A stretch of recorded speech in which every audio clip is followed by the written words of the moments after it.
गांव की वो शांत रात जहां आंगन में खाट पर दादाजी बैठे हैं। उनके तीनों पोते पोतियां भी वहां थे। लालटेन की हल्की रोशनी में बच्चे टकटकी लगाकर दादाजी की तरफ देख रहे हैं, क्योंकि आज दादाजी सुनाने वाले हैं अपने जमाने की एक डरावनी कहानी। दादाजी, आज डरावनी कहानी सुनाओ ना। हाँ दादाजी, पिछली बार वाली भूत वाली कहानी बहुत मजेदार थी। आज उससे भी डरावनी सुनाओ। लेकिन दादाजी, सच सच बताना, आप जब छोटे थे तब क्या सच में भूत प्रेत मिलते थे? अरे बच्चों, हमारे जमाने के किस्से अलग ही थे। आजकल के लोग हंसते हैं इन बातों पर, लेकिन उस वक्त गांव वाले इन चीजों से डरते थे। आज मैं तुम्हें एक ऐसा किस्सा सुनाऊंगा जो मेरे जमाने में गांव का सबसे मशहूर किस्सा हुआ करता था। कौन सा किस्सा दादाजी? किस्सा उस भूतिया रास्ते का। गांव के बाहर खेतों के बीच से होकर एक लंबा सुनसान रास्ता निकलता था। दिन में तो लोग उस रास्ते से गुजर जाते थे, लेकिन रात को उस रास्ते पर कदम रखने की किसी की हिम्मत नहीं होती थी। क्यों दादाजी, उस रास्ते पर ऐसा क्या था? लोग कहते थे रात ढलते ही उस रास्ते पर कोई दिखता था, ना इंसान ना जानवर, बल्कि कुछ ऐसा जो इंसान का रूप तो लेता था मगर इंसान कभी था ही नहीं। बच्चों की सांसें थम सी जाती हैं। ये किस्सा बहुत पुराना है, जब मैं भी तुम्हारी उम्र का था। उस वक्त गांव में हर किसी की जुबान पर इस रास्ते की चर्चा रहती थी। लोग कहते थे जो भी उस रास्ते पर रात में गया वो कभी वैसा लौट कर नहीं आया। किसी की आंखें हमेशा के लिए सुनी सुनी रह गईं, किसी का दिमाग खराब हो गया और कुछ तो कभी लौटे ही नहीं। दादाजी, आप उस रास्ते पर गए थे क्या? हाँ, गया था, और जो मैंने उस रात देखा था वो मैं आज तक नहीं भूल पाया हूं। बात बहुत पुरानी है। उस समय मैं भी तुम्हारी तरह छोटा ही था। गांव के बाहर खेतों के बीच से एक लंबा सुनसान रास्ता जाता था। दिन में लोग उसी से होकर कस्बे तक पहुंचते, लेकिन रात में कोई उस रास्ते की तरफ नजर भी नहीं डालता। गांव के लोग कहते थे उस रास्ते पर कोई अदृश्य ताकत रहती है। बच्चे चुपचाप सुनते हैं। उस समय गांव में एक बूढ़े चाचा रहते थे, नाम था राम खेलावन। लोग कहते थे कि उन्होंने उस रास्ते पर कई बार अजीब चीजें देखी थी।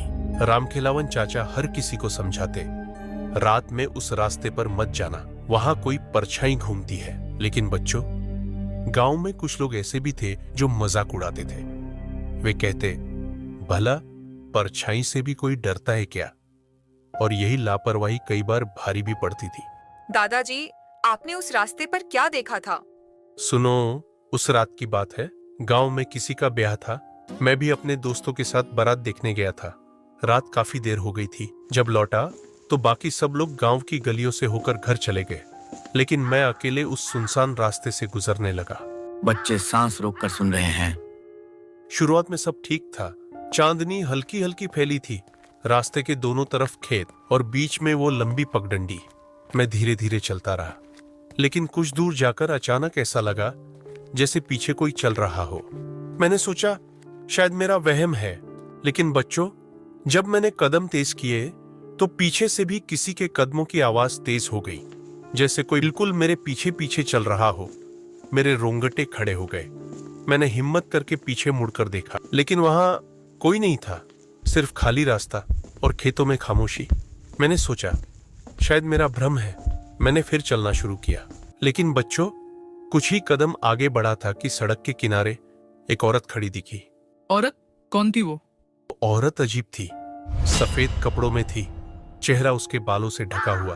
वो चुपचाप रास्ते के किनारे खड़ी थी, जैसे मेरी राह देख रही हो। मैंने सोचा शायद गांव की कोई औरत होगी, लेकिन बच्चों, रात के उस वक्त कोई अकेला वहां क्या कर रहा होगा? दादाजी की आवाज और भारी हो जाती है। बच्चे सहम जाते हैं। मैंने नजरें झुकाकर चलना शुरू किया, लेकिन जैसे जैसे मैं पास पहुंच रहा था मुझे साफ सुनाई दे रहा था वो औरत हल्की हल्की हंस रही थी। उसकी हंसी इंसानी नहीं लग रही थी। बच्चों की सांसें तेज हो जाती हैं। मैंने हिम्मत करके दोबारा उसकी तरफ देखा, और बच्चों, वो औरत अब मेरे सामने खड़ी थी। ना उसने चलने की आवाज की, न कदमों की आहट। बस एक पल में ही वो मेरे सामने आ गई। उसके बाल चेहरे पर थे, लेकिन उसकी आंखें बालों के बीच से चमक रही थी, ऐसी आंखें जिन्हें देखकर मेरी रूह कांप गई। बच्चे डरे हुए हैं। दादाजी की आवाज गंभीर और धीमी हो जाती है। बच्चों, वही रात थी जब मैंने पहली बार उस सेन भूतिया रास्ते की असली सच्चाई देखी। बच्चों, वो औरत अब मेरे बिल्कुल सामने थी। उसका चेहरा बालों से ढका हुआ था, लेकिन उन बालों के बीच से उसकी आंखें चमक रही थीं, ऐसी आंखें जिनमें इंसानियत का नामो निशान नहीं था। उस पल मेरे शरीर की सारी ताकत जैसे खींच ली गई हो। मैं चीखना चाहता था, भागना चाहता था, लेकिन मेरे पैर जमीन में जैसे जकड़ गए थे। बच्चे सहम कर चुप हो जाते हैं। वो औरत धीरे धीरे मेरे चारों ओर घूमने लगी। उसके पांव जमीन को छू भी नहीं रहे थे, मानो वो हवा में तैर रही हो। और बच्चों, जब वो घूमते हुए मेरे कान के पास आई तो उसने बहुत धीमी आवाज में कहा, क्यों आया है इस रास्ते पर? उसकी आवाज ऐसी थी जैसे किसी टूटी हुई बांसुरी से हवा निकल रही हो।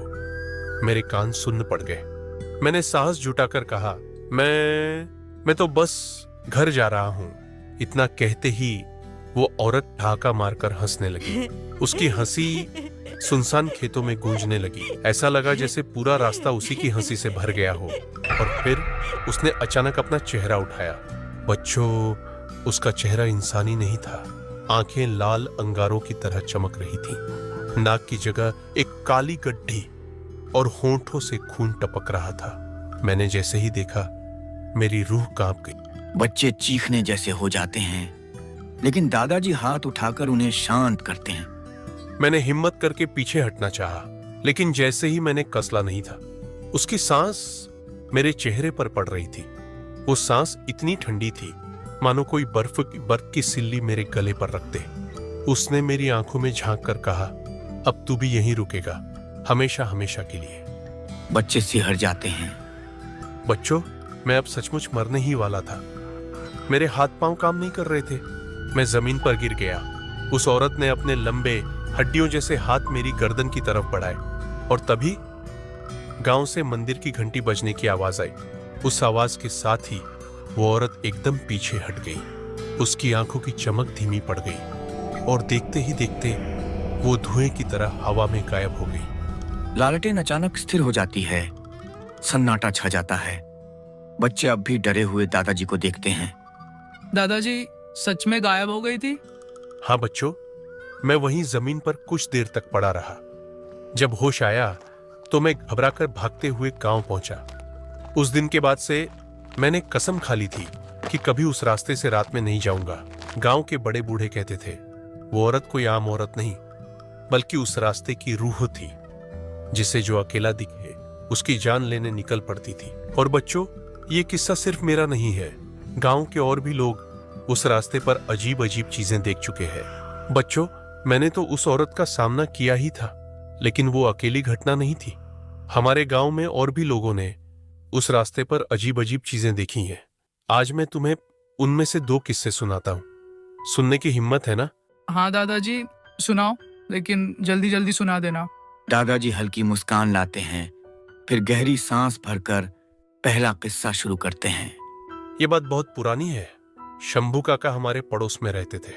बहुत मजबूत आदमी थे, न किसी से डरते, न किसी बात पर भरोसा करते। एक रात खेत से घर लौटते समय उन्होंने उसी सुनसान रास्ते को चुना। गांव वालों ने लाख मना किया, लेकिन वो बोले, अरे भूत प्रेत कुछ नहीं होता, सब दिमाग के खेल है। वो चल रहे थे। अचानक उन्हें लगा जैसे उनके पीछे कोई चल रहा हो। पहले तो उन्होंने ध्यान नहीं दिया, लेकिन जब वो रुके तो पीछे से पायल की छन छन की आवाज भी रुक गई। और जब वो चले तो फिर वही छन छन। बच्चे चौकन्ने होकर एक दूसरे को देखते हैं। शंभू काका को गुस्सा आ गया। उन्होंने पीछे देखा, लेकिन वहां कोई नहीं था। फिर जैसे ही आगे बढ़े, अचानक एक हवा का झोंका आया। अंधेरे में उन्हें साफ साफ दिखा एक लंबा साया पेड़ से उतरकर धीरे धीरे उनकी ओर बढ़ रहा है। काका घबरा गए। उन्होंने दौड़ने की कोशिश की, लेकिन पैर भारी हो गए।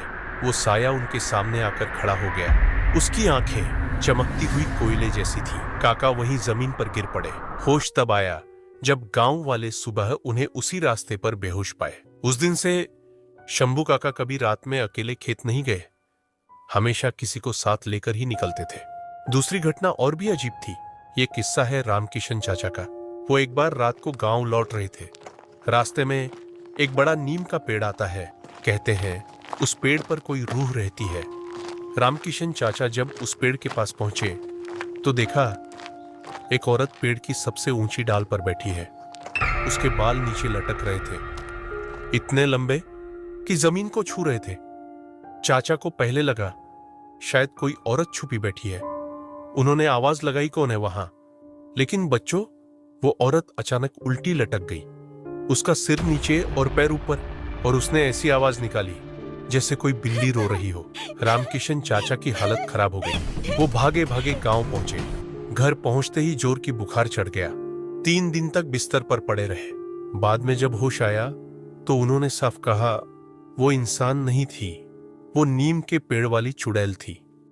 बिल्ली जैसी चीख, बच्चे डर जाते हैं। तो बच्चों, ये रास्ता और वो नीम का पेड़ आज भी गांव वाले याद करते हैं तो कांप उठते हैं। कई लोग कहते हैं वो औरत और वो साया अभी वहां भटकते हैं। रात के समय अगर कोई अकेला गुजरे तो उसे जरूर कुछ न कुछ दिखाई देता है। कभी पायल की छन छन, कभी पेड़ पर लटकती औरत, और कभी लाल आंखों वाला साया। आंगन में हवा और ठंडी हो जाती है। बच्चे सहमे सहमे दादाजी को देखते हैं। दादाजी, अगर सच में कोई भूत मिल जाए तो क्या करना चाहिए? यही तो सबसे बड़ी बात है बच्चों। भूत से भागने वाले लोग बच भी जाते हैं, और कई बार नहीं भी। लेकिन जो डर पर काबू पा ले वो ही जिंदा घर पहुंचते हैं। पर याद रखना, उस रास्ते से रात को कभी मत गुजरना। धीरे धीरे तीनों बच्चे उठते हैं, कदम दबाकर आंगन के कोने से निकलते हैं। देख लेना, अगर दादी को पता चला ना तो बहुत डांट पड़ेगी। अरे डरपोक मत बन, बस नीम का पेड़ देखेंगे और लौट आएंगे। वैसे भी दादाजी कहानियां बड़ा चढ़ाकर बताते हैं, असली में कुछ नहीं होगा। तीनों बच्चे कच्ची पगडंडी से धीरे धीरे चलते हैं। रात का सन्नाटा गहराता है, आसमान में बादल घिराते हैं और चांद धुंधला हो जाता है। दूर दूर तक कोई इंसान नहीं, सिर्फ हवा की सरसराहट और कभी कभी उल्लू की आवाज। काफी देर चलते हुए तीनों बच्चे आखिरकार उस नीम के बड़े पेड़ तक पहुंचते हैं। मुझे तो अच्छा नहीं लग रहा, चलो वापस चलते हैं। अरे नहीं, पहले देख तो ले। दादाजी ने कहा था ना, उसी पेड़ पे वो औरत दिखती है। इतना कहते ही धीमी धीमी पायल की छन छन सुनाई देने लगती है। सुनाई दिया? ये वही आवाज है जो दादाजी ने बताई थी। तीनों बच्चे घबराकर इधर उधर देखते हैं। पायल की आवाज तेज होती जाती है, जैसे कोई उनके चारों तरफ घूम रहा हो। अचानक पेड़ की सबसे ऊंची डाल पर कुछ हिलता हुआ दिखाई देता है। बिजली चमकती है और उसी पल सबको एक औरत की परछाई दिखती है। वो औरत उल्टी लटक रही है, उसके लंबे काले बाल हवा में झूल रहे हैं। चेहरे पर अजीब सी हंसी है और उसकी लाल चमकती आंखें बच्चों की तरफ देख रही हैं। वो वही है, चुड़ैल। उस औरत की आवाज निकलती है, एकदम बिल्ली जैसी, लेकिन और भी खौफनाक। क्यों आए हो यहाँ? तीनों बच्चे डर के मारे चीख पड़ते हैं और दौड़ पड़ते हैं। पीछे से पायल की छन छन और बिल्ली जैसी चीख उनके कानों में गूंजती रहती है। रास्ता अचानक लंबा लगने लगता है, जैसे घर दूर होता जा रहा हो। काफी भागने के बाद बच्चे आखिरकार आंगन में लौट आते हैं। दादी जी बाहर आ जाती हैं और घबराकर पूछती हैं, अरे कहाँ थे तुम लोग? चेहरों का रंग क्यों उड़ गया? अंदर से दादाजी भी बाहर आते हैं। उनके चेहरे पर हैरानी और गुस्सा दोनों झलकते हैं। मैंने मना किया था, उस रास्ते पर मत जाना। अब देखा ना, वहां कैसी ताकतें भटकती हैं। बच्चे सिसकते हुए दादाजी को सब बताते हैं। दादाजी चुप हो जाते हैं और गहरी सांस भरते हैं। अब तुम समझ गए ना, क्यों ये कहानियां सिर्फ डराने के लिए नहीं होती, बल्कि सचमुच का खतरा होता।